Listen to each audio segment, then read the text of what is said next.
මොනවද ඉස්සෙල්ලා ගැන කතා කරන්නේ පුඤ්ඤ පාප පහිනසද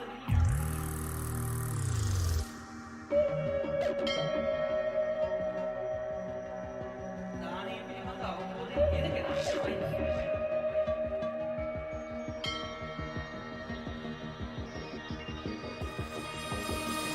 තමයි දැක නිවන් දකින්න මේ සසරින් දැක පමණින් යන්නේ කෙසේද නිවන් සැනකින් සැපරතෙන් ඇවිත් අතහැරීම ගැන දෙසුවේ බණ අපේ සාදු නිවන් දුර නිසාද මම ලෙඩ ඇඳේ මරණේ ඉන්නේ ගන්න බලන් අමේ අඬන්නේ ඇයි මේ පිළිමෙට වැඳන් අඹ පුරු පිට නේද මගේ හිතේ දුක දුකේ හේතුව අපිව ඉපදුවා ඒක නේද